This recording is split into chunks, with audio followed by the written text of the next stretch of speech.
This is a true story. I was tricked into academia. I didn't really intend to do this. I got a master's degree at MIT in, maybe I should back up a little bit. So my undergraduate degree was chemical engineering for reasons I don't know. Okay. It was a hard degree. I like chemistry and math. But I got interested in environmental issues at that time. One thing that drove me is I saw Love Canal happen, the chemical disaster at Love Canal, and I saw that and I said, that's how I can use chemical engineering for a good purpose to make sure that never happens again. My first job out of college was with the EPA. After 2 years, I realized I didn't like it. I didn't like government. But being a dutiful son who followed the rules, I did what I was brought up to do. If you want to improve your life, you go back to school. So I applied to graduate schools for public policy, which looking back now makes absolutely no sense. But I didn't like government, but I wanted to be John F. Kennedy. So I was going in that direction. And then I got what I was asked for. I got acceptances to Harvard and Berkeley for public policy. And I froze, and I couldn't do it. And I was really in a quandary. It was a very difficult moment for me. And you froze what? Psychologically, you felt like this is a mistake. This isn't the right direction. And I'd helped a friend build a deck, and I got a charge out of it. And so I don't know what possessed me, but I started looking for jobs as a carpenter. And I answered an ad for a carpenter's job on Nantucket, which is an island off of Cape Cod. And I flew down and accepted the job. And so you became a carpenter? I became a carpenter. I had to sit down with my parents and say, I have a chemical engineering degree. I have acceptances from MIT? at Harvard. No, that was actually UMass Amherst. Okay, MIT sorry. comes later. But I have acceptances at Harvard and Berkeley. I'm going to be a carpenter. I'm sure they were thrilled. They were not happy about this. And so that was a difficult conversation. I had a lot of friends who said, you're throwing your life away. What are you doing? But it was an important step for me because it was really the first time in my life I said, this is my life and I'm going to do what I want with it. Okay. And I lucked into something truly extraordinary because that house, I was the carpenter, but it was for the CEO of General Electric. It was for Jack Welch. And we finished that house, and then I became a supervisor, supervising large-scale custom homes. I built 4 homes. The smallest was 7,000 square feet. I don't know how that translates into meters. The biggest was 29,000 square feet. I built a 29,000 square foot house on 300 acres. 2,000 square meters or something. It's a monster. I mean, it had 17 heating and cooling zones. The architects drew it up as a 20-unit condo, and it worked. I mean, it was a monster home. And it really is truly one of my proudest accomplishments. But I was young, I was impetuous, I had a falling out with my boss. I was running the jobs, and he was getting all the money. And so I applied to go back to grad school. My goal was to get an engineering and an architecture degree and design and build my own houses. Sure. I didn't get into a single architecture school. I learned later that architecture schools think of themselves more as art schools. I submitted my portfolio of houses I built. They didn't care. But I did get into engineering. And so I went to MIT for my master's in engineering, and environmental issues became much more interesting. When I was at EPA, it was enforcement. It was combative with corporations. And then when I was in grad school, it started to become interesting. Companies wanted to do this for strategic reasons. And so my advisor said, I'll fund a PhD. And I said, no way. He kept asking. I kept saying, no way. Finally, he said, let's have lunch. I said, Fred, I'm not doing a PhD. He goes, I got something else for you. So he says, I'm starting a consortium of companies interested in environmental issues. I want you to run it. You'll fly around the world. You'll meet these CEOs. You'll collect a salary and you can take classes at MIT. I was like, where do I sign up? And then a week before classes, the first trip to Japan to Komatsu, the CEO was like, I don't know who Hoffman is. I don't want to meet with him. I want to meet with you, with my advisor. And then I went to sign up for classes, and they said, oh, you didn't read the fine print. You can't take classes unless you've been an employee a year, and then you can only take one a year. So I went into his office and said, your deal is falling apart. I was really angry. And his assistant said, we still have that fellowship. And I said, what do I owe you if I do the fellowship? They said, absolutely nothing. And I said, I'll take the fellowship. And I stormed out of his office. And that's how I started a PhD. That's how you started your PhD. And your PhD was then therefore on what? Well, it was a joint between engineering and business, and I cared about environmental issues. That's what I wanted to focus on. Okay. And you talked about it being early. When I tried to get people to be on my committee, most people in the business school, both at MIT and at Harvard, said, "What are you doing here? This has nothing to do with business. Go over to the School of Public Policy." When was that, if I may ask? 1991 through 1995. Okay. So And my- early 90s. Yeah. My first job interview was at INSEAD, where they actually said to me, "We really love your stuff on institutional theory, but we think you're too focused on the environment," and they turned me down. And now, all those people that turned me down to be on my committee, INSEAD, they all list sustainability as what they focus on. I was lucky. I was lucky to get into something just as the wave was about to crest. Sure.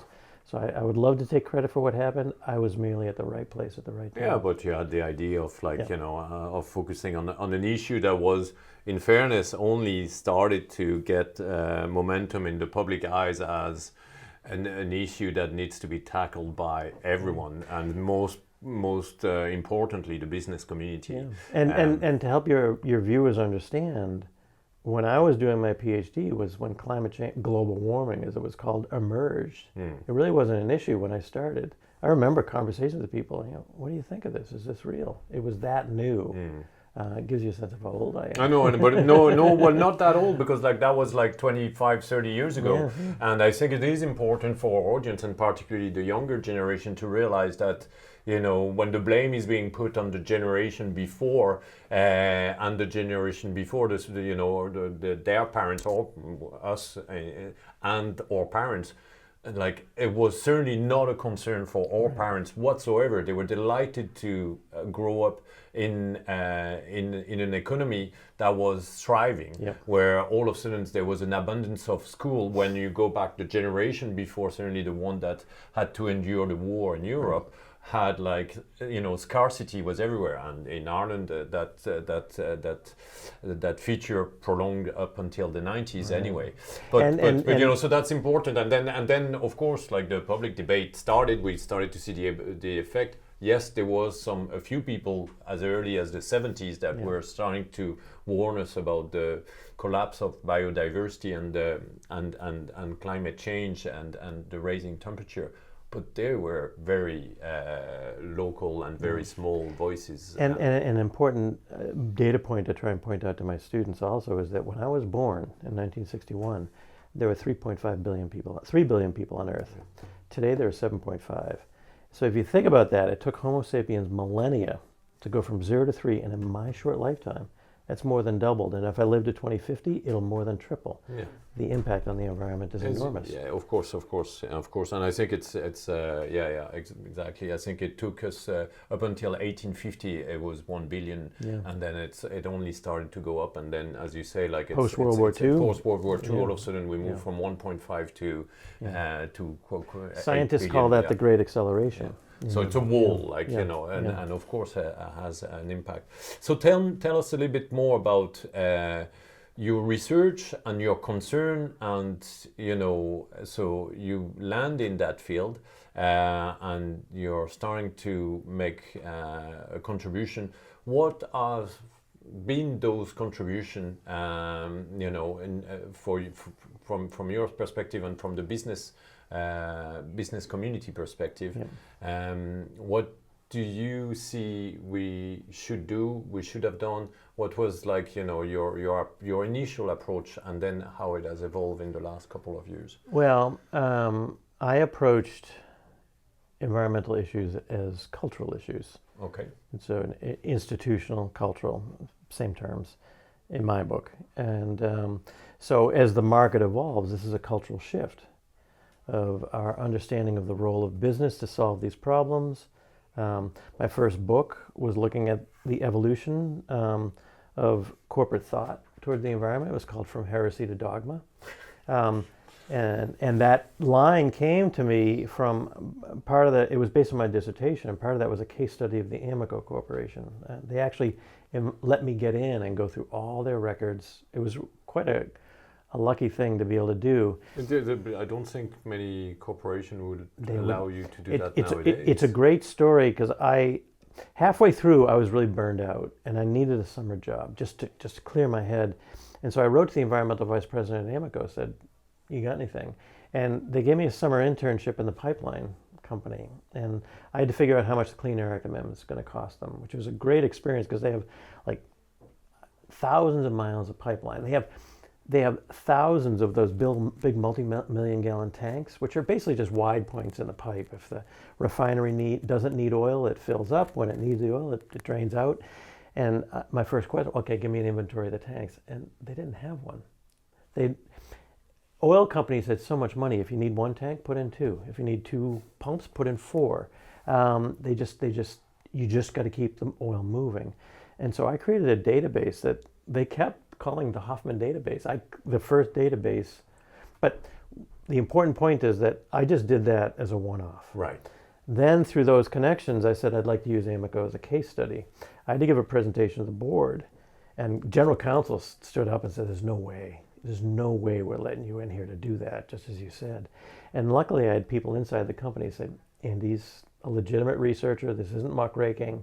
And so we had an agreement that I would go in, I would look through it, I would talk to them and show them what I'm doing. They didn't exercise any kind of cutting things out. And the title of the book comes from Wally Quanstrom. He was the environmental vice president, and he had been pushing them for a long time to say, we got to get ahead on these environmental issues. And then finally there was a senior executives meeting, and the CEO said, we expect, this is like in the early 90s, we expect environmental issues become more stringent both here and abroad. And for an environmentally progressive company like Amoco, we expect this to provide strategic advantage. This is the 90s. Wow. And the head of UK operations leaned over to Wally and said, how does it feel to hear your heresy become dogma? And I just loved that metaphor, so I made that the title of the book. All right. And so is it dogma still nowadays for most companies, and Well, what are they doing about it? The dogma keeps changing, though. Right. The environmental issue hasn't stood still. Like I said, climate change really wasn't an issue when I was doing my dissertation. And so the issue keeps evolving and growing and changing. In fact, I don't even think of climate change or species extinction or ocean acidification. I don't think of these as environmental problems. I think of them as systems breakdowns. We are causing them through the social and economic systems and political systems we've created, and we are altering the systems of the earth. That's not an environmental issue. That's a systems breakdown.